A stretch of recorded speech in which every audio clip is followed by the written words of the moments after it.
marche mieux quand on l'allume. Bonjour à tous, bienvenue à cette rencontre internationale croisée avec Iñigo Asano, qui me fait plaisir d'être ici pour ce festival, et puis Bastien Vibes qui est juste à côté de moi. Et nous serons épaulés par Yuki qui va s'assurer de la traduction. Je remercie d'avance. Alors, pourquoi faire se rencontrer ces deux auteurs? Alors, en préparant cette rencontre, moi j'ai mis une lecture qui est une lecture assez personnelle et j'espère qu'elle amènera à des dialogues. C'est en partant du dernier livre de Iñigo Asano qui s'appelle Errance, qui est sorti aux éditions Kana en français, qui est un livre qui est assez particulier puisqu'il parle d'un mangaka qui a une sorte de double crise de la quarantaine, on va dire. Il a d'une part une crise de création puisqu'il vient de terminer quelque chose, il a un certain succès critique, il n'arrive pas à se lancer vers quelque chose de nouveau, et en même temps il traverse une crise dans son couple. Et il y a une chose qui est assez frappante quand on connaît un petit peu, quand on est un peu familier de son œuvre, c'est quand on arrive à cette page-là qui est, bon, je vous montre la dernière page, mais dans laquelle on reconnaît évidemment un autoportrait de l'auteur. Et quand on s'intéresse un petit peu à ce qui se dit autour, il ressort que c'est une œuvre qui est d'inspiration autobiographique. Et pour moi, ça fait un écho avec une exposition qui se tient en ce moment à Angoulême, qui est donc l'exposition consacrée à Yoshihiro Tsuge, qui est l'initiateur du Watakushi Manga, le manga du mois. Je voulais donc commencer par poser une question à Iñigo Asano, savoir si effectivement c'était une manière pour lui de prendre cela, est-ce qu'il y avait pensé en abordant cette œuvre.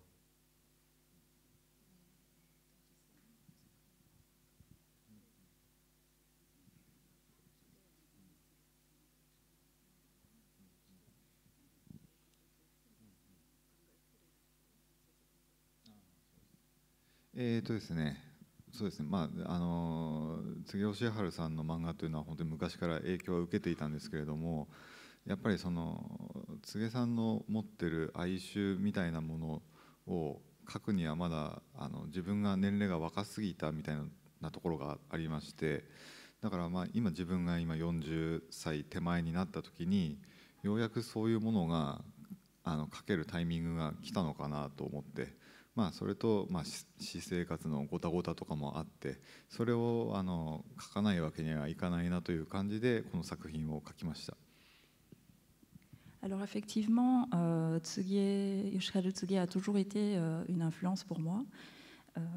Et donc, effectivement, il y avait toujours l'œuvre de Tsuge quelque part dans le coin de mon esprit. Mais quand j'ai commencé à dessiner des mangas, je trouvais que j'étais encore trop jeune pour être capable d'exprimer cette nostalgie que l'on ressent dans l'œuvre de Tsuge.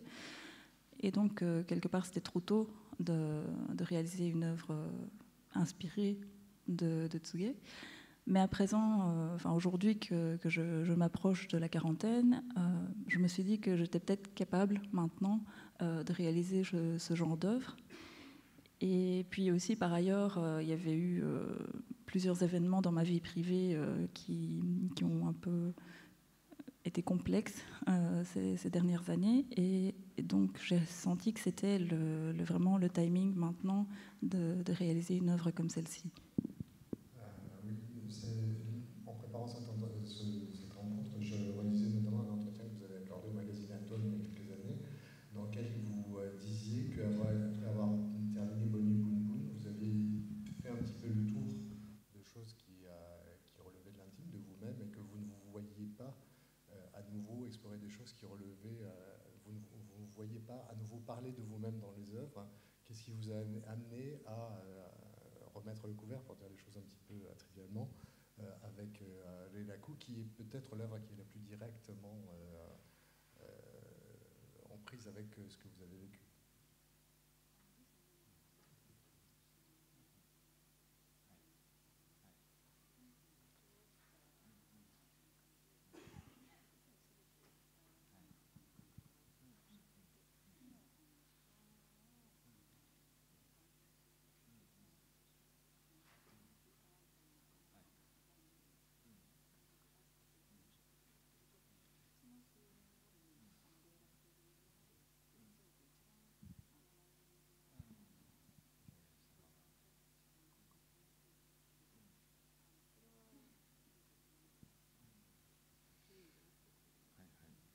そうですね、まあ、プンプンを書き終わった時に、まあ、ある程度の満足感みたいなものはあって、まあ、そういう個人的な感情というものはしばらく書かなくてもいいのかなという時期があったんですけれども、まあ、やっぱり人は生きてるといろんな出来事があるわけで、例えば僕はまあ、例えばこう離婚したりとか、まあ自分が働いてるアシスタントスタッフと揉めたりとか、そういうことがあったんですけれども、やっぱりそれはちょっと記憶が新鮮なうちに書いておかなきゃもったいないっていうのがあったりとか、あとは同時進行で書いていた「デデデデ」っていう漫画がもう僕の頭で作った本当に架空のキャラクター、架空の設定の漫画だったので、個人的な感情の発露みたいなものがなかったので、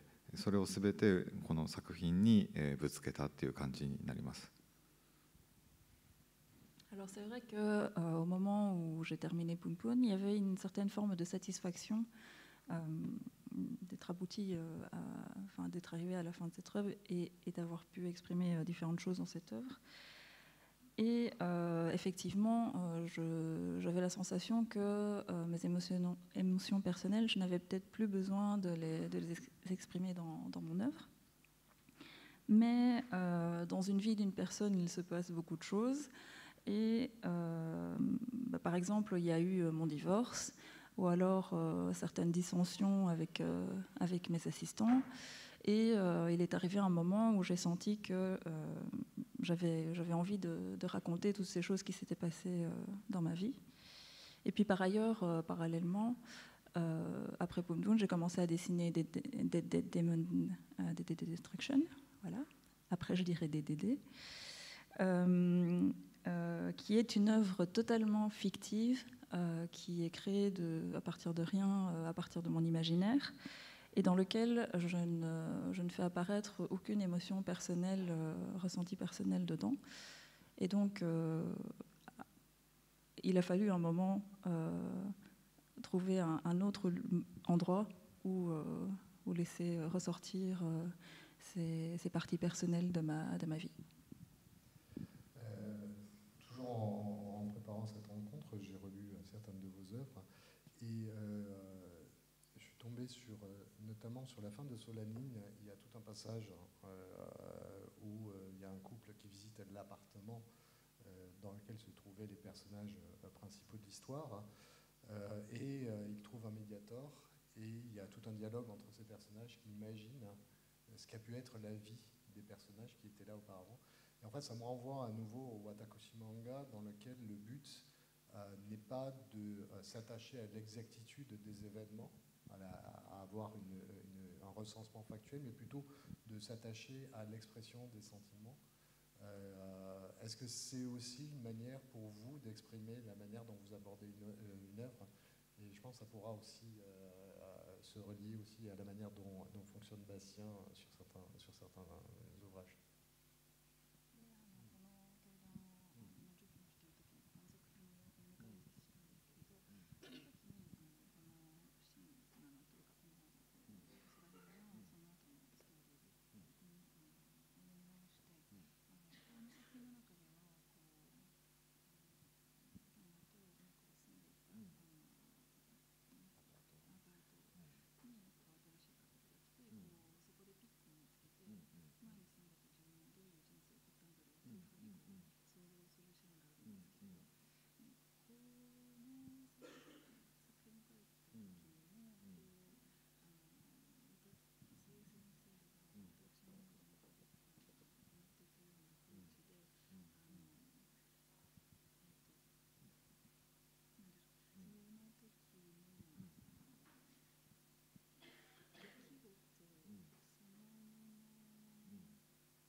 répéter la dernière partie de votre question. Sur l'exactitude, ne pas s'attacher à l'exactitude des faits, mais à l'authenticité des sentiments.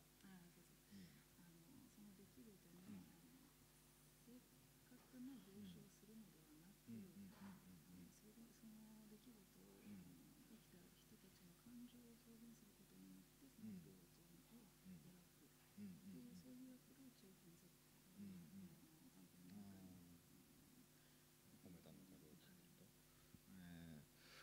この作品に関しては、ちょっと読み切り作品なんで特殊な立ち位置で、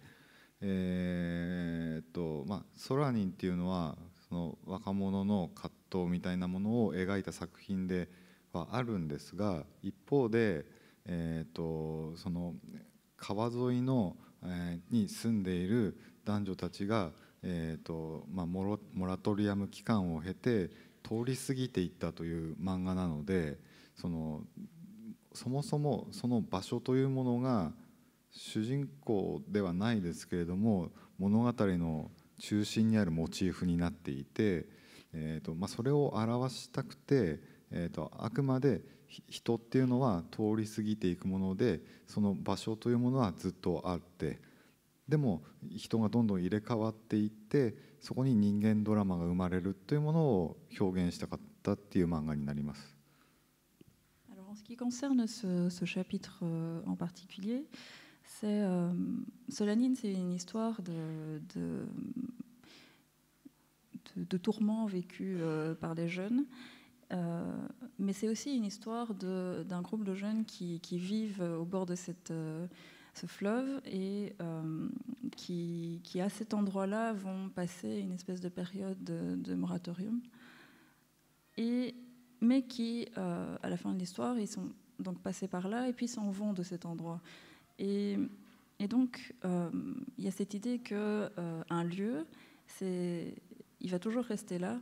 Les gens, ils vont passer dans ce lieu, y vivre peut-être un certain temps et puis un jour s'en aller, mais le lieu, il restera toujours là.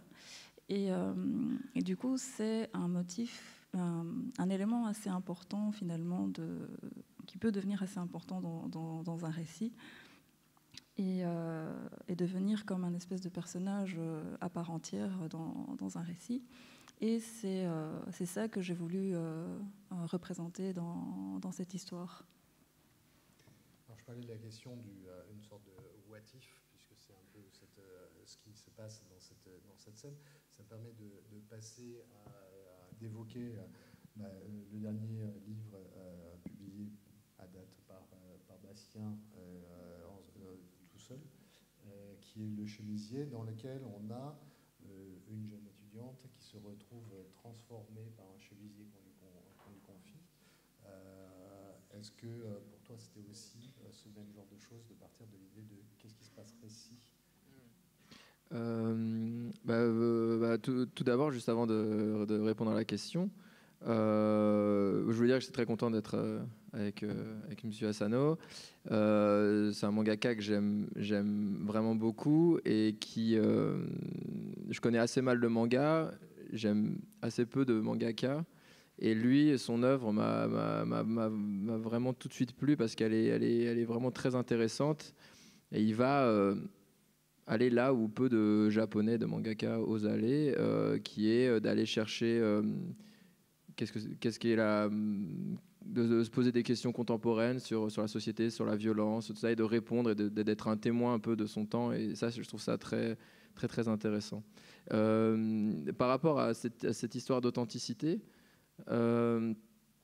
c'est assez drôle parce qu'il y a souvent des gens, quand ils ont lu mes bouquins, qui me disent ah, mais c'est incroyable, c'est exactement ce que j'ai vécu, ou c'est exactement ce que ça m'a rappelé des souvenirs et des choses que j'ai vécues, que ce soit des émois amoureux adolescents et tout. Mais en fin de compte, quand on y réfléchit, quand on regarde un peu plus près, ce que vivent mes personnages est complètement fantasmé ou c'est pas du tout réaliste, quoi. Enfin, si je prends une sœur, cette histoire des mois adolescents, ça peut rappeler des souvenirs à des gens, mais en fin de compte, cette histoire, elle n'a jamais vraiment existé. Et c'est là où j'aime bien essayer je me pose la question sur où est la vérité là-dedans. Est-ce que la vérité est dans le fait exact de la situation, ou est-ce qu'elle est comment les gens la perçoivent. Enfin, c'est ça. Où est la vérité là-dedans?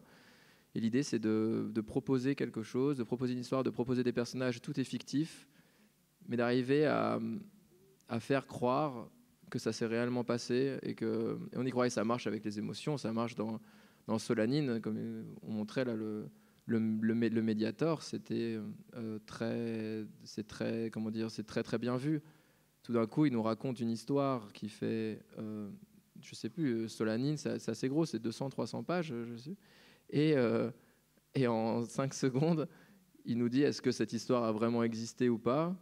Est-ce que vous vous êtes rendu compte que vous êtes attaché à des personnages qui viennent juste de sortir de ma tête? Et voilà, c'est de reposer des questions toujours sur la fiction et de faire avancer le genre, quoi. Ce sont des questions que tu te poses, toi, quand tu abordes l'histoire? Complètement. Mais je comprends les gens parfois qui lisent mes bouquins et qui disent ah, mais j'y ai pas cru, je suis passé complètement à côté, et tout ça. Et c'est pas du tout. Et je comprends parce que ça demande un. Parce que c'est cette petite alchimie que je recherche à ce moment où on commence vraiment à rentrer dans la peau du personnage, à rentrer dans l'histoire. Et en bande dessinée, c'est du dessin. C'est pire que de la littérature et du cinéma. C'est qu'on ne joue pas avec de la pensée ou avec des vrais gens. C'est du dessin. Il faut quand même, quand on prend un peu de recul, on se rend compte que c'est simplement des personnages dessinés avec des bulles. C'est pareil. Quelqu'un qui n'a jamais lu de BD regarde ça, dit c'est absurde. Enfin, vraiment, c'est le genre. Enfin, et c'est ça, d'arriver à ce qu'on se dise que tel personnage a vécu. Je trouve ça assez incroyable. Et on peut les faire vivre qu'avec l'émotion. Donc, c'est ce que j'essaie de travailler le plus, quoi. Oui, une des choses qui va dans ton sens aussi, c'est, je trouve qu'il est présent dans vos deux œuvres. Il y a notamment pas mal de jeux de regard, puisqu'on parle d'émotion, on dit souvent les yeux, fenêtre de l'âme, donc notamment alors il y a dans vos œuvres respectives, j'avoue qu'il y a deux œuvres qui me semblent avoir des proximités qui sont d'un côté La fille de la plage, donc Umi Beno Manoko d'un côté, et Une sœur. Alors bien sûr, les deux se passent en bord de mer, il y a aussi cette proximité, mais aussi parce qu'ils ont des proximités et des différences sur lesquelles j'aimerais bien qu'on vienne.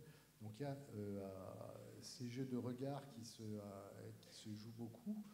Je trouve chez Inio Asano, il y a aussi, là c'est un extrait de Reraku, donc de Errance, il y a beaucoup de questions dans les regards aussi du visage qui se dérobe. Hein. C'est-à-dire ici, on le voit bien sur la planche qui se trouve... alors je suis très mal latéralisé, donc c'est à gauche. Le visage de l'épouse du mangaka qui n'est pas représenté, elle est comme cachée. On a ça dans DDDDD aussi avec la mère qui porte toujours un masque et des lunettes. Et il y a souvent cet aspect d'un personnage qui est masqué, comme s'il se dérobait, et qui donne quelque chose d'assez inquiétant ou qui, ici, rend bien le fait que le couple va mal.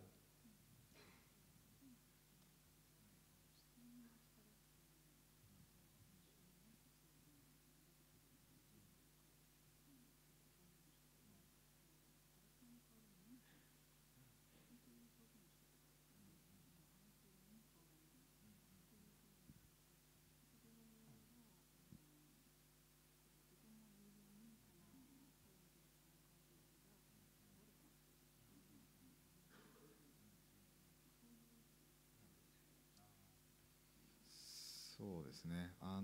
僕は技術的な部分で言うと、その顔を描かないことによってより読者にその表情を、想像させるっていう手段を使っていて、それはさっきそのバスティアンが言ってたみたいに、その漫画っていうのはその線、あくまで絵なんだけれども、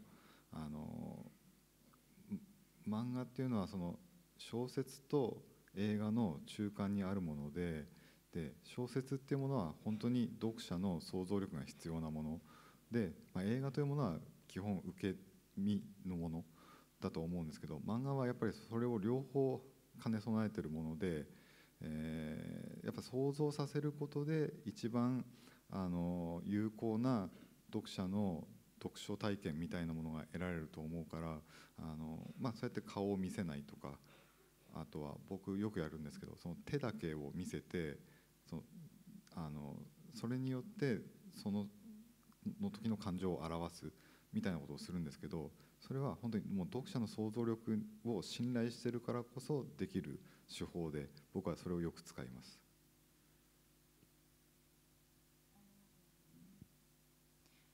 J'utilise souvent cette façon de représenter les choses parce que je voudrais laisser l'imagination du lecteur interpréter ce qui se passe et imaginer l'expression que peuvent avoir les personnages à ce moment-là, de ne pas leur imposer quelque chose. Et comme disait Bastien juste avant, finalement, le manga, c'est quand même que du dessin. Mais en même temps, c'est une façon d'exprimer les choses qui se trouve à l'intermédiaire du roman et du cinéma. Le roman, la littérature, c'est quelque chose qui demande un grand travail d'imagination de la part du lecteur, alors que de l'autre côté, le cinéma, c'est quelque chose devant lequel le spectateur est plutôt passif. Il reçoit l'interprétation du réalisateur et du coup, son imaginaire à lui n'a plus beaucoup de place. Et du coup, le manga qui se trouve entre les deux peut jouer avec l'imagination des lecteurs. Et donc, ça m'arrive souvent effectivement d'utiliser cette technique-là où je ne montre pas le visage des personnages, mais aussi j'utilise souvent des cases où j'essaie d'exprimer les émotions des personnages en ne montrant que les mains des personnages. Et toutes ces différentes façons de sous-entendre, de ne pas dessiner les émotions, c'est parce que je fais confiance à l'imagination des lecteurs que je le fais.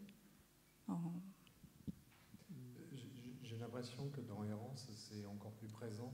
Il y a notamment il y a des cases, j'en ai montré une au début, dans lesquelles on est face à la page blanche, on voit ses mains.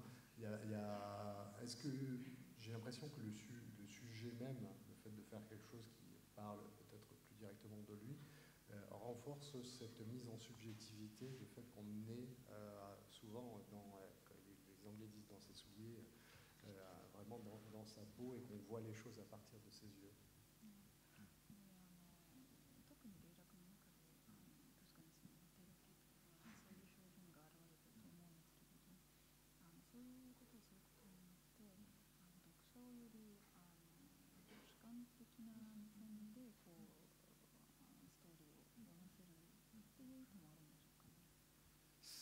そうですね。そうやって読者が、どれぐらいその漫画の世界の中に入っていけるかっていうものはすごく重要だと思うので、いろんな手段を使って今までもやってきていて、霊楽に関しては、そうやって、顔をあえて見せないであるとか、景色だけのシーンをちょっと続けて描いてみるとか、そういう方法を取ったりとか。他で言うと以前やっていた「おやすみぷんぷん」っていう漫画はもう主人公の顔を描かないということで、よりその読者にとって都合のいい顔を想像してもらうことによって余計な邪魔な要素なく物語に入り込めるように、そういうつもりで作品を書いてます。Alors, effectivement, dans Errance, par exemple, j'ai voulu, globalement d'abord, globalement, ce qui est important pour moi, c'est à quel point le lecteur peut entrer à l'intérieur du récit qui est raconté dans mon manga. Et donc pour Errance, par exemple, effectivement, j'ai beaucoup utilisé des cases où je ne montrais pas le visage des personnages, où j'ai fait successivement des pages où on ne voyait que le décor, ce genre de représentation pour essayer d'attirer le lecteur dans le récit. Et dans le cas, par exemple, de Poon Poon, le fait de ne pas donner un visage au héros, c'était une façon, du coup, de permettre au lecteur d'entrer dans le récit sans avoir des informations superflues par rapport à l'apparence de ce héros et de se sentir, du coup, concerné par ce qui se passait dans le récit. Et je peux juste... moi, j'avais une question pour M. Asano. En tant qu'Européen, quand je lis ces livres, surtout Errance, c'est d'une violence énorme. Et je me posais la question si est-ce que les Japonais perçoivent la violence des livres. Comment est-ce qu'ils perçoivent la violence des livres de M. Asano? La violence plutôt psychologique. C'est assez puissant quand même.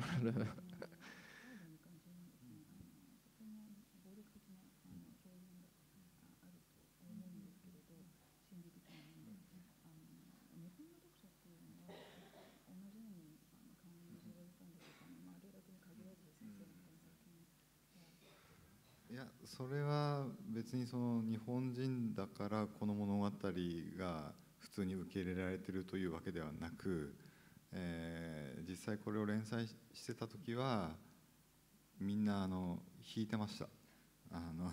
引いていたし、読めない人は絶対読めないっていう感じだし、実際セールス的にはこれはあんまり振るわなかったんで、でも僕は、僕の素直な感情を表すともうこうなってしまうから、もう書きたいものを書くという感じで書いてました。Alors, bien sûr, les Japonais n'ont pas accueilli cette œuvre à bras ouverts non plus. Pendant que c'était prépublié dans le magazine, la majorité des personnes qui lisaient l'œuvre étaient déconcertées et même un peu rebutées par la série. Et puis d'ailleurs, une fois que le bouquin est sorti, commercialement parlant, ça n'a pas fait des résultats fabuleux non plus. Mais moi, j'ai exprimé là-dedans des émotions très, très sincères et honnêtes, et c'est ce qui importait. Et on peut passer à Bastien, puisque j'étais sur les questions de jeux de regard. Dans Une sœur, il y a pas mal de jeux de regard. J'aime beaucoup cette double page où on a ces jeux de regard, en plus avec un regard qui est masqué par les lunettes. J'ai l'impression que, alors on a peut-être l'opposition caricaturale, j'assume la caricature à ce moment-là, du Japon où on n'ose pas se regarder dans les yeux, et là où il y a la recherche, en fait là il y a plus le regard qui se tourne vers quelque chose qui serait interdit. Oui, ou quelque chose qui... c'est avant tout une histoire d'observation, c'est que je trouve ça assez incroyable dans la vie.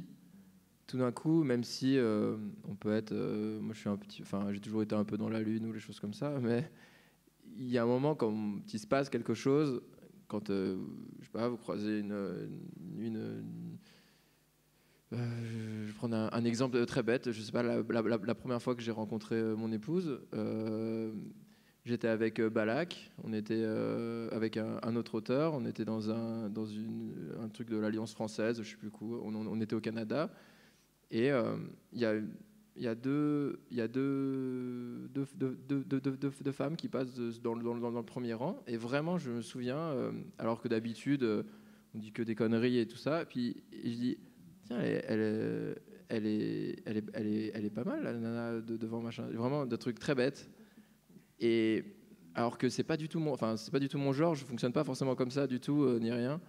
Je mets beaucoup de temps, machin. Et en fait là, tout d'un coup, je sais que mon cerveau, mon corps, elle dit mec, arrête de parler avec ton pote, il se passe quelque chose là. Et il y a c'est ce qui s'appelle l'émotion pure, quoi, qui fait qu'après, les 5 jours qui ont suivi, ça a été tout d'un coup, ton corps il dit il faut que tu essayes de parler le plus possible à cette femme, il faut que tu la connaisses.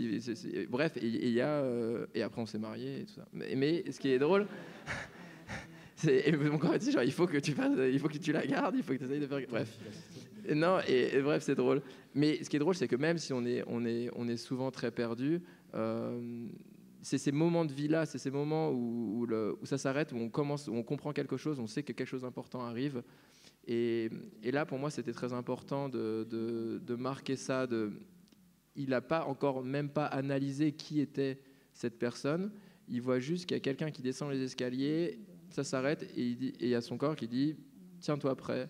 Il y a son esprit qui lui dit il y a quelque chose d'important qui va se passer dans ta vie. Voilà. Et je pense que ces choses-là, on les ressent en permanence, et notre corps ou notre esprit tente constamment de nous réveiller, de nous dire arrête de regarder cette série, arrête de machin, arrête, sors et vois quelque chose d'autre, arrête de parler de ça, arrête de parler de toi, arrête de parler... Bref, et en gros, il est constamment en train de nous La manière dont tu décris secouer. Ta rencontre avec ton épouse, j'ai l'impression... Tu dis toi... Oui, c'est complètement... Non, ce que je veux dire, c'est qu'il y a une part de parasite, c'est-à-dire que ici, tout cet élément-là, cette réaction, elle est unique. Il n'y a pas le côté de attends, je suis en train de faire stop, il y a quelque chose qui se passe. Donc je pense que c'est quelque chose il y a une forme comme si tu synthétisais ou distillais un peu l'instant pour en sortir juste. Tu vois, là il n'y a pas le. Ah oui, je suis en train de jouer avec mes Pokémon. bien sûr. Non, là c'est presque biblique. Hein. C'est l'impression que c'est une espèce de procession, quoi. Enfin, il est là, il assiste à cette fille dont on ne verra jamais le visage et qui s'avance. Et ce genre de spectacle dans la vie, c'est assez incroyable. Parfois, ça arrive à tout le monde, je pense, d'être dans la rue, d'être assis quelque part, et puis tout d'un coup, la vie vous offre un spectacle dingue qui est quelqu'un qui va faire une chute comme ça, je sais pas, de 3-4 mètres, ou vraiment des choses. Il y a, la vie nous passe. Moi, j'ai toujours été très marqué par ces images-là. Donc, et ça se ressort beaucoup dans notamment les premiers livres que tu as fait chez Caster, dans lesquels on retrouve toujours cette préoccupation du regard, de ces rencontres particulières, parfois dans le goût du chlore, qui est une rencontre qui va mener à rien, ou du moins qui déploie. Je suis désolé pour ceux qui n'ont pas vu, mais je pense que il n'y a pas grand spoil sur ce livre-là. Mais dans mes yeux, qui est tout entier sur une subjectivité. Donc c'est vrai qu'on rejoint un peu ce qu'on commentait avec Inyo Asano sur Errance et Amitié étroite. Là, c'est dans Amitié étroite, j'ai l'impression que c'est la première fois, et c'est peut-être la seule, où tu as deux subjectivités qui sont représentées, puisqu'il y a le traitement du regard du garçon qui est fait plutôt flou avec des aplats, et elle qui est plutôt dessinée avec les... Non, mais c'est l'une des seules fois où j'ai eu un double point de vue. D'habitude, j'ai qu'un seul point de vue dans toutes mes histoires. Non, pour le coup, pour ces œuvres de jeunesse, j'étais clairement, mais vraiment, la rencontre homme-femme me prenait tout mon esprit et tout. Alors que c'est drôle, j'ai fait toutes ces années, j'ai plus 5 ou 6 ans de célibat, machin, mais pendant que j'étais en train de faire ces albums-là, c'est qu'en fait, j'étais dans une, comment dire, je sais pas, quand on a 20 ans, on se pose... Je posais que ça. Toute ma vie tournait autour de cette question, d'essayer de comprendre avec qui j'allais devoir passer ma vie, avec qui j'allais devoir me reproduire, avec qui, tout ça. C'est vraiment on se pose ce genre de questions, quoi. Et c'est d'une manière très très très bête, mais je trouve que c'est une des... Et je pense que je continuerai encore à me poser cette question, et c'est absolument passionnant. Je passerai des heures à juste y penser ou à essayer de comprendre. D'ailleurs, c'est une chose que vous avez aussi en commun, et je voudrais avoir le retour d'Inyo Asano sur ce sujet, c'est cet attachement à la représentation de l'enfance. Et c'est aussi là-dedans que Errance se démarque beaucoup avec un personnage qui est effectivement quadragénaire, même si on va découvrir au fur et à mesure qu'il y a tout un attachement à des choses qui sont à nouveau ancré dans l'enfance, dans le souvenir. Mais il y a beaucoup de choses sur la manière dont on va composer des relations, alors pas à l'enfance, mais peut-être dans une adolescence un peu étendue.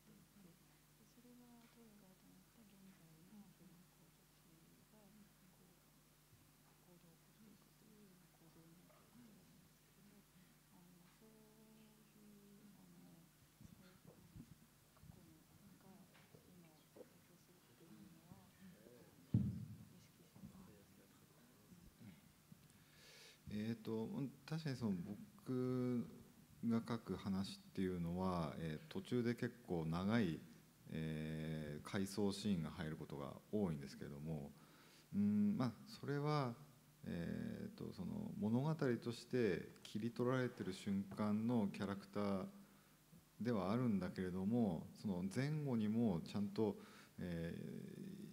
人としてのこう人生というものはあって、その前後というものも感じてほしいから、そういう表現を使ってるんだと思います。Alors effectivement, dans mes œuvres, il arrive souvent qu'il y ait de nombreuses pages consacrées à des flashbacks du passé des personnages, et que du coup, on découvre que le personnage que l'on voit actuellement dans le récit, c'est le présent qui est découpé, mais ce personnage a eu un passé et va avoir un avenir après ce récit. Et le fait d'introduire ces flashbacks du passé des personnages, ça me permet de faire ressentir au lecteur que cette personne est une personne qui a eu une vie derrière elle et qui aura une vie devant. C'est ma manière de faire réaliser ça au lecteur. Alors, en même temps, vous avez une figure qui revient beaucoup dans votre œuvre, qui est des figures qui sont des friteurs. C'est le terme japonais de gens qui font des petits boulots avant de rentrer dans la société, et qui s'oppose, à mon sens aussi, à une figure qui revient beaucoup aussi dans le manga, qui est la figure du seishun. C'est le moment juste avant de rentrer dans l'âge adulte où encore tout est possible. C'est à ce moment-là où on célèbre notamment le baseball universitaire. C'est le moment où finalement la trajectoire qu'on a dans la société, elle est encore ouverte et tout devient possible. Et j'ai l'impression que vous, avec la figure du friteur, on est juste après, et où il y a une forme de désespoir, pas de désespoir, mais disons de déception du fait que tout était possible et qu'on n'en a rien fait. で、先生の作品の中でもっと頻繁に出てくるものなんですけど、フリーターっていう存在がありますけど、それ私はリュウさんは青春というものとなんか対比してる感じがするんですね。なぜかというと、青春というのはまだ何者でもない若者たちが将来の希望を持ってまだ何でもなれるっていう状況にいるものが青春だと思うんですけれど、対してフリーターというのはどこか何者にもなれたのに結局何者にもなれなかったっていう存在のような気がするんですけど、そういうふうな感じですか？そうですね、大体それは合ってるとは思うんですけれども、やっぱり僕が本当の、夢とか希望にあふれた若者を扱うよりは、それを諦めつつある人、もしくはそういう状況を受け入れつつある人、そういう人たちの少しこう悲しい感情みたいなものが、一番僕としてはその漫画として描いてて楽しいものであって、で、自分も普段からそんなにキラキラと希望にあふれた人間じゃなくて、常にいろんなものを諦めながら生きてきた人間なので、そういう意味で自分は共感できるから、どうしてもフリーターというものがキャラクターとして出てくるのかなと思います。Oui, votre analyse, je pense qu'elle est très juste. Et effectivement, moi, personnellement, au lieu de raconter des histoires de jeunes qui sont remplis de rêves et d'espoir, je trouve ça plus intéressant et plus amusant de dessiner des mangas avec des personnes qui sont sur le point d'abandonner des rêves qu'ils avaient, qui commencent à ressentir cette déception de ne sans doute pas arriver à réaliser les rêves. Et pourquoi? C'est parce que finalement je me sens le plus proche de ce genre de sentiments que j'ai pu vivre aussi quand j'étais jeune, et donc c'est quelque chose que j'arrive à le mieux exprimer, et c'est pour ça qu'il y a souvent des friteurs qui apparaissent dans mes récits. Et juste pour dire sur ce que vous avez dit, c'est génial dans les bouquins d'Asano de voir tous ces personnages qui passent leur temps à faire des promesses, mais vraiment tout le temps, et même dans Errance, quand le le mangaka se lève et qu'il est devant ses éditeurs et qu'il fait une promesse en disant oui, je promets de me donner encore plus sur le prochain livre. Les éditeurs, ils écoutent même pas. Lui, quand il le fait, il y croit même pas. En fait, c'est scénaristiquement parlant, c'est une espèce de suicide de faire des personnages qui ne croient même pas aux enjeux, ne croient même pas à ce qu'ils disent, ne croient même pas à ses promesses. C'est quand tu es lecteur, tu as un sentiment en disant mais quelle perte de temps, enfin, d'une certaine manière, quoi. C'est incroyable. Et c'est ça là, qui fait toute la sève et la beauté de ces mangas, quoi.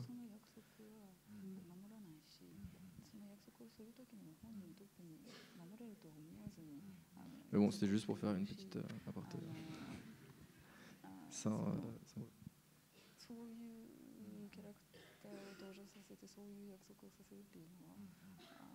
シナリオの面では自殺行為だと思うんですけれど、でも先生はそれをやってのけるって、それがなんか素晴らしいと思います。読者としてはびっくりするんですけど、読んでて逆に面白い、そういうところがあって、ただ感想を言いたかっただけなんですけど、はい、いや、まあ、僕はその最初に話を作るときにもう全部大まかなあらすじができてしまっているので、そういう約束事みたいなものはまあ、最初に設定してあるっていうのは計画の一つであって、まあ、それを実際守る守らないっていうのはストーリーの都合で変わってはいくんですけれども、それはもう自分的にはちゃんと計画通り考えているものです。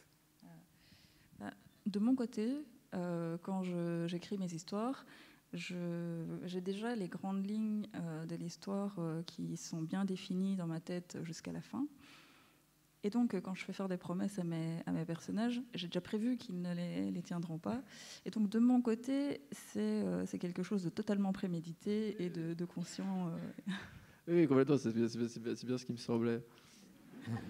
Non, mais de faire cette espèce de pacte, de faire ce pacte avec ce lecteur, et on sait que il le dit direct, que ça ne sera jamais tenu. Je trouve ça génial de mentir au lecteur comme ça. Je trouve ça super.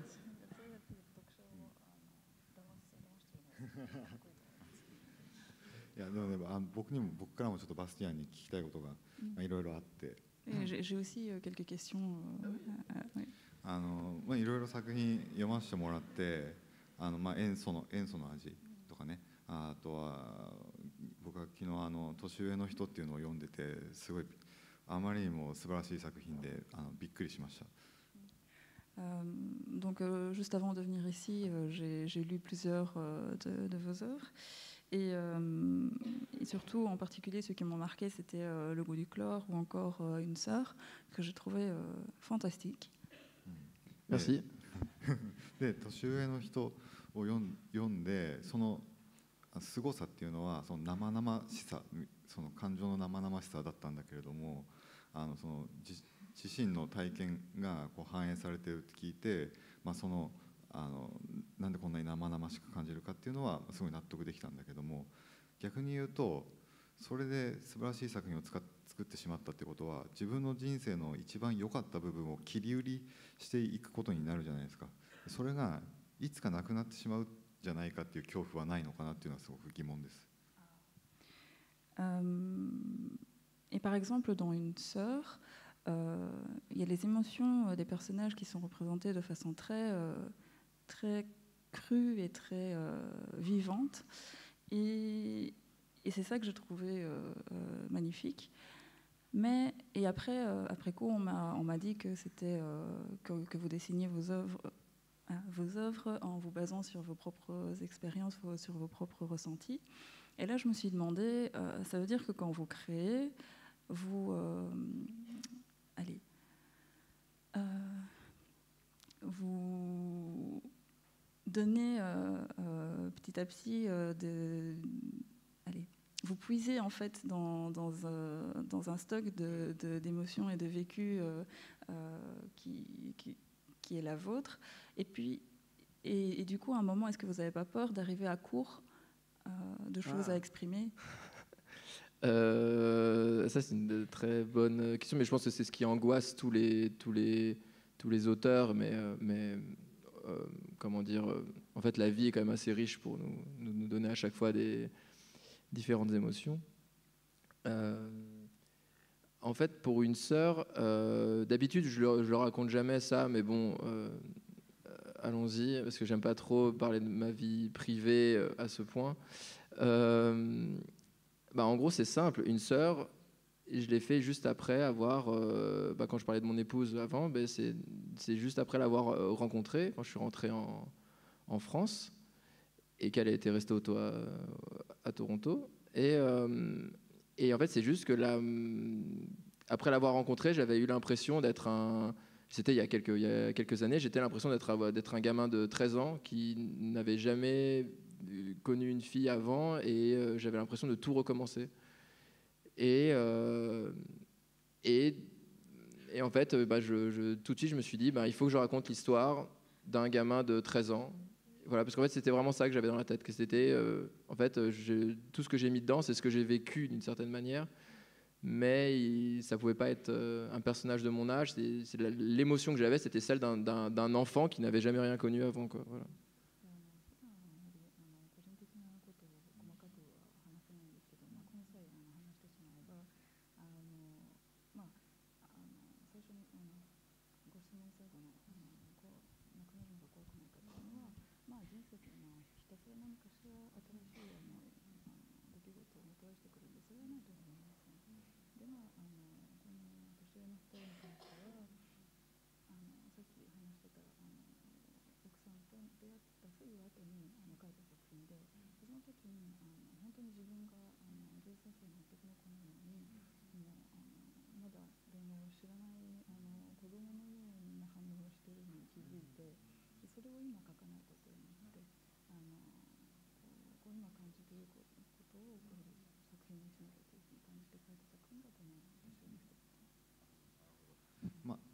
そうやってちょっとだけこう自分の生の感情と、作品にするときに少しだけこう置き換えするっていうのはすごく賢いやり方だなって思うんですけど、僕もそういうことはするんですけれども、その「霊楽」っていう漫画に関しては 100% その時の僕の感情そのまま、立場も状況もそのままで書いてしまってにもかかわらず、それが自分の中で一番満足できる作品になってしまったんで、今後僕は何回離婚すればいいんだろうっていう感じに気持ちになってます。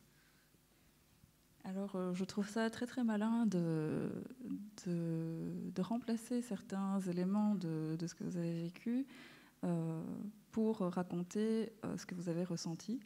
Je trouve ça particulièrement malin parce que, par exemple, moi, dans mon cas avec Errance, j'ai raconté tout ce que j'ai vécu et tout ce que j'ai ressenti tel quel, en représentant un personnage de mangaka comme moi.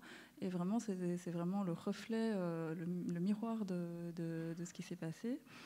Et en faisant ça, je suis arrivée à créer une œuvre dont je suis le plus satisfait jusqu'à présent. Mais du coup, je me dis, mince, combien de fois il faudrait que je divorce pour pouvoir continuer à créer ce genre de choses? Ah oui, ça c'est sûr. Oui, c'est une bonne question. Mais dans Errance, qui je trouve est un bouquin absolument magnifique, là où c'est particulièrement brillant, et c'est pour ça que je posais la question au Japon, c'est que moi, ce bouquin, je le fais en France.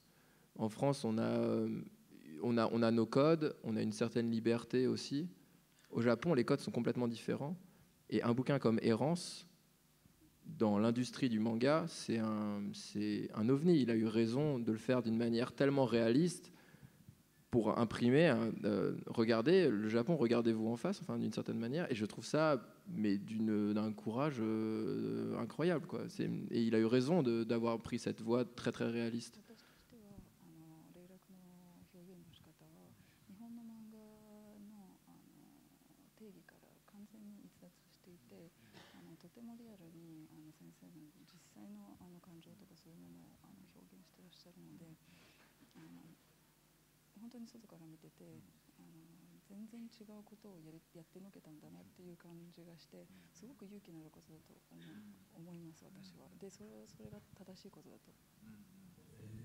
Juste pour ajouter une chose, Errance, comme je disais, pour moi, il est un peu dans la lignée du Watakushi manga de Tsukiyoshi Haru, mais moi j'y vois aussi des des accointances avec un travail comme Semi de Matsumoto Taiyo, dans lequel aussi on parle de soi. Alors c'est avec une distance, ou un autre récit qu'on associerait peut-être moins, qui est Baku Andretto de Takahashi Tsutomu, dans lequel il raconte ses histoires de jeunesse en tant que Bosozoku, donc dans les gangs de bikers.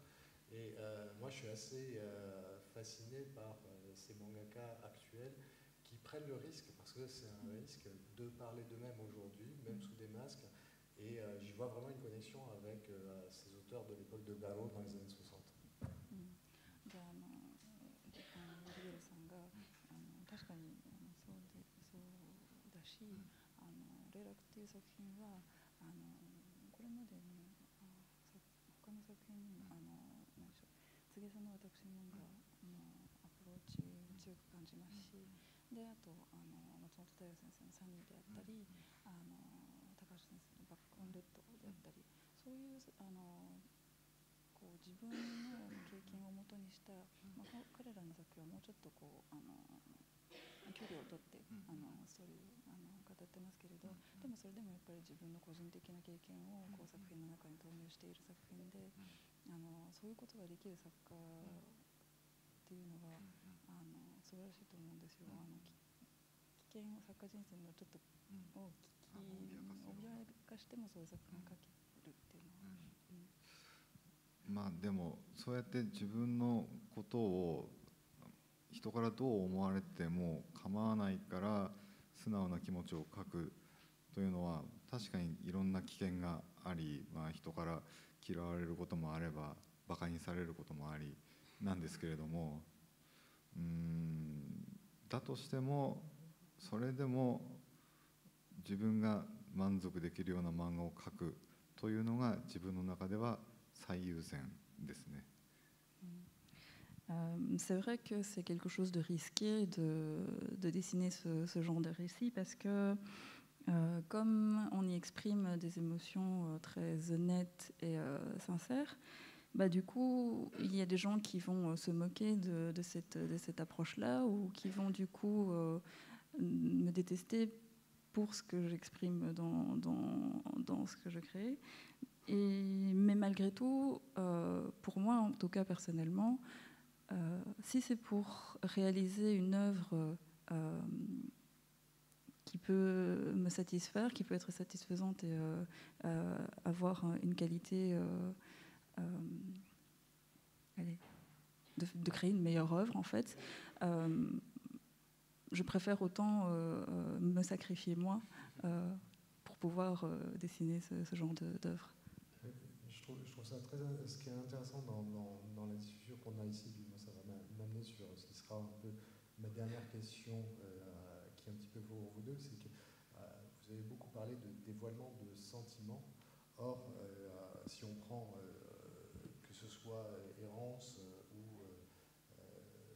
Une sœur, la représentation du sexe, et il y a des scènes de sexe dans Errance, il y en a aussi dans Une sœur.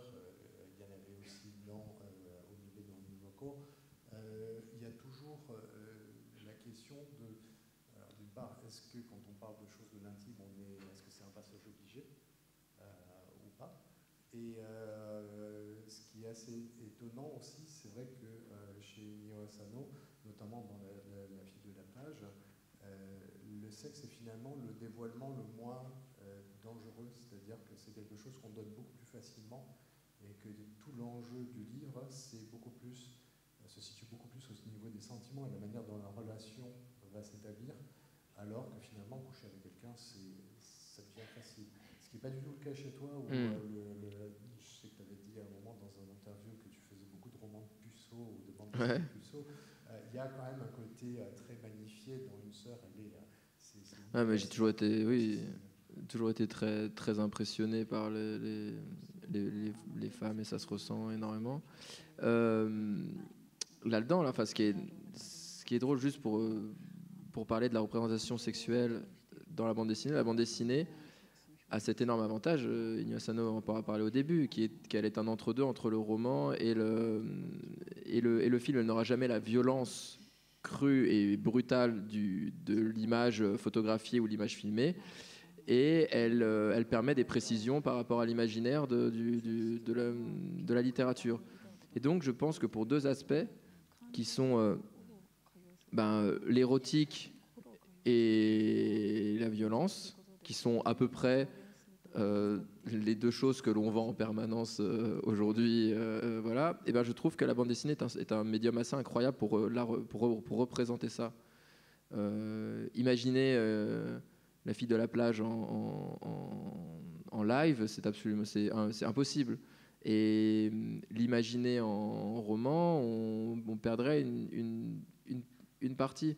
Et c'est là où c'est très très fort, quoi. C'est que dans ce bouquin-là, il y a une violence incroyable entre les personnages, entre lui qui est amoureux d'elle et elle qui sait pas trop, qui a envie qui est un peu en cherche d'un autre, en fait, qui suit un peu les rails, et lui qui est juste purement et bêtement. Lui, il est déjà sorti, il est déjà allé, il s'est déjà planté, quoi.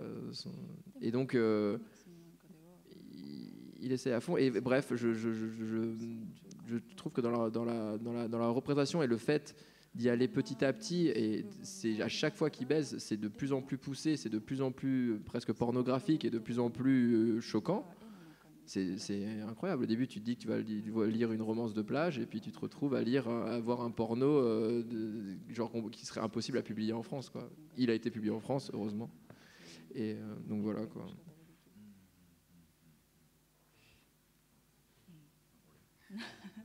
まあ、僕の場合はそうですね、まあ、そもそもそういう性的な表現を漫画の中でするっていうのは日本の出版事情を考えると結構ハードルが高いことで、書かないで済むには書かない方がいいものでは一応あります。Dans mon cas, dans le milieu du manga japonais, la représentation sexuelle, c'est quand même quelque chose d'assez délicat. Et si on peut éviter de représenter ça, c'est mieux, mais... なんですけど、僕の描く漫画っていうのはあくまで現代劇で非常に地味な話になります。で、そのセックスをしてる間っていうのは僕の中では一番意味がないシーンで、そのどっちも何も考えない状態になるから、そういう意味では周りそのセックスシーン以外はもうガチガチに意味を固めるんですけれども、その性的なシーンだけは意味がない、そういうそれをじゃあ別のものに置き換えて考えると、じゃあ例えばハリウッド映画でいうところのその敵を倒してなんか例えばこう大爆発のシーンがそういうクライマックスであるとか一番の山場みたいな意味合いになってます、僕の場合は。Et du coup, dans mes créations en général, ils ont tendance à être des récits qui sont des reflets de la société actuelle et du coup qui sont un peu, comment dire, assez plats, où il ne se passe pas grand-chose en vrai. Et là-dedans, dans ce récit où je raconte beaucoup de choses qui ont du sens, les scènes de sexe, pour moi, ce sont des scènes où il ne se passe rien, où il n'y a... Allez, c'est un moment où les personnages sont dans un état où ils ne pensent à rien, où ils pensent à rien d'autre que ce qu'ils sont en train de faire. Et donc, c'est une bulle, un moment qui est vide de sens au sein du récit, mais ça correspond quelque part aux scènes de grandes explosions et de la scène finale de combat dans les films hollywoodiens, où finalement, il n'y a pas de sens réel dans ce qui est en train de se passer à ce moment-là, mais qui est quand même le paroxysme du récit. Et donc, moi, je place les scènes de sexe de cette manière-là. Ça n'a pas de sens, et pourtant, ça devient le point culminant du récit.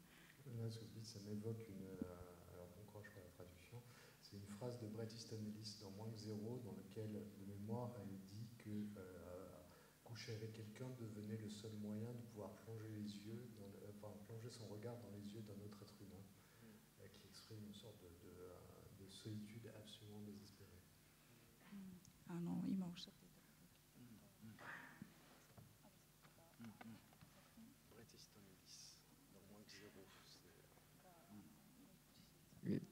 Ce qui est assez drôle, c'est d'imaginer que là, pendant tout le temps où on parle, si vous voyez cette image, si jamais c'était une photo, on serait un peu plus mal à l'aise quand même, non, je pense.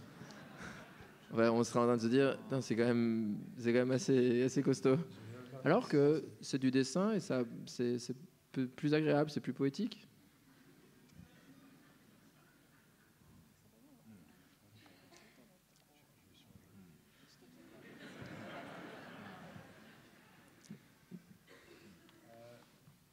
Alors malheureusement le temps qui nous est imparti est écoulé. Alors moi, je dois dire, je les remercier très chaleureusement parce que j'étais très inquiet sur le fait d'arriver à avoir véritablement un dialogue entre deux personnes comme ça, avec l'obstacle de la langue. Donc vraiment, merci beaucoup de votre participation. Merci à tous d'avoir été aussi attentifs. Et puis je vous laisse pour aller rejoindre la pluie angoumoisine. Merci à vous aussi. Merci et bon festival.